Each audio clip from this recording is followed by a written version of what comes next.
To other stories, CHRAJ has commenced an initial assessment of a petition submitted by a Member of Parliament for South Dayi calling for an investigation into allegations of corruption against top government officials and allies involved in illegal mining. The petition was based on a 37-page document authored by the former chairman of the Interministerial Committee of Illegal Mining, Professor Frimpong Boateng. Here's the Commissioner of CHRAJ, Joseph Withal.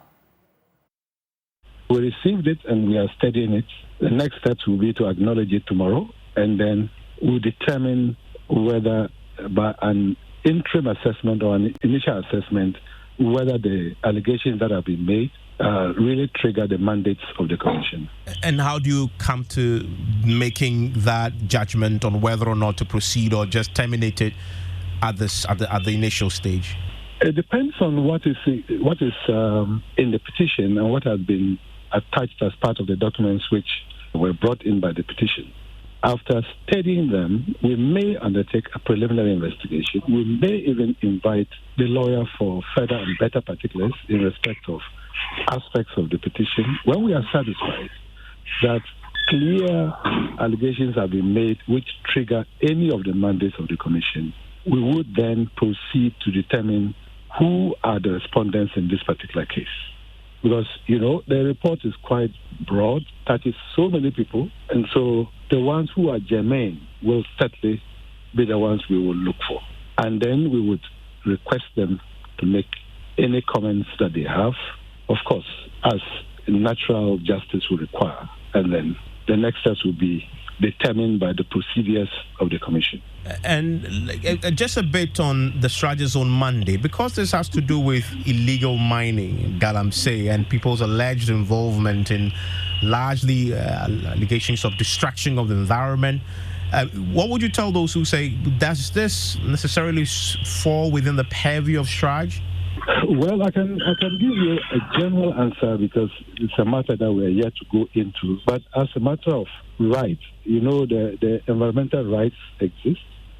They are rights by themselves, which public officers and public institutions owe to the people of Ghana. And so to the extent that fiduciary relationships have been established between public officials in terms of their role in safeguarding the environment, if allegations have been made, those allegations certainly will be triggering the human rights mandate. But as I said, I'm speaking generally, if it comes to the petition, we'll look at the specifics of the petition and to what extent they trigger which aspects of the human rights mandate in respect of the environment.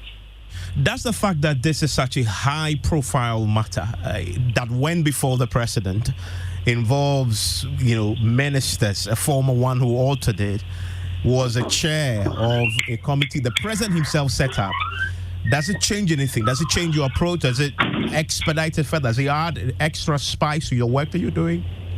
This is a constitutional body. We will perform our mandate as required of us by the Constitution. Whether the matter came before the president or not does not necessarily add any more weight or reduce the weight on it. And any timelines you expect for this to fall within? Looking at the quantum, the sheer size of the petition and the accompanying documents, and the possibility that we'll be getting back to the lawyers, if any, and then the preliminary investigation, I cannot put my hand on it. But I think, given the public interest that Ghanaians have over this protracted matter, we would, within the means available to the Commission, give it the deserved attention that this particular Galamsey issues, which have bedeviled the public space, deserve. Meanwhile, the lawyer representing the MP, Roxanne Nelson Dafiamakpo, lawyer Ni Kpakpo Samoa Ado, argues the report contains sufficient evidence to justify a full-scale investigation.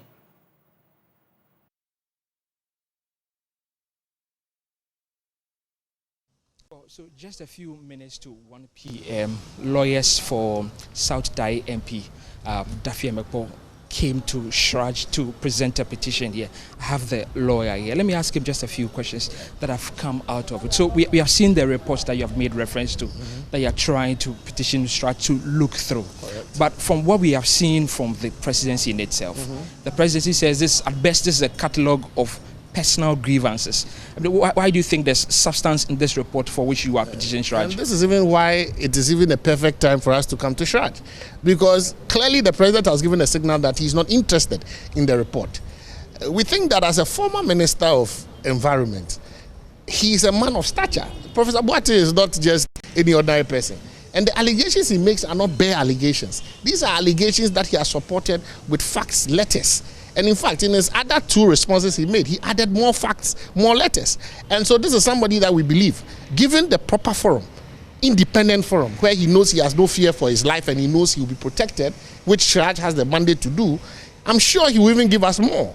We cannot brush this under the carpet. Unfortunately, we cannot agree with the president that this is something that can be brushed under the carpet. We refuse to brush it under the carpet because this is not an issue that is simply one for us to just take for granted. This is not one of the things that you, as they say, he can clear. This is a matter that borders on life and death. This is a matter that touches our water bodies. This is a matter that touches on the economic rights of the people that are in those areas affected. Farming, for example. All those areas are complaining about farming issues. The fact that their farming and cash crops are being destroyed. The pollution of the soil, the pollution of the water bodies. These are human rights matters. And so I'm sorry. But if the president thinks that this is hearsay, we disagree with him. That is why we've come to the Commission on Human Rights and Administrative Justice, and we expect to get justice. Again, you haven't spoken to the part about whether you think it has substance. The presidency again says that obviously there's no evidence in it that substantiates some of the allegations he made. It is not for the president to make that determination. He has looked at the report and he says that, in his opinion, he doesn't see any merit in it, and that he talked about issues of transmission of the report and how the report should have been. We don't care about that. We care about the substance in the allegations. There are serious allegations, and we believe that the CHRAJ will bear it out. We have no personal grievance against anybody, but the point is this. The Honorable Member of Parliament has oversight responsibility. He has seen the report. He believes that the report contains enough basis for investigations. And luckily, the architecture of our constitution has made it clear that when it comes to allegations of corruption, abuse of public office, and human rights violations, it is not the presidency that we go to. It's a CHRAJ that we come to. And that is why we are here. Now, how soon do you expect something meaningful to come out of this petition? Soon.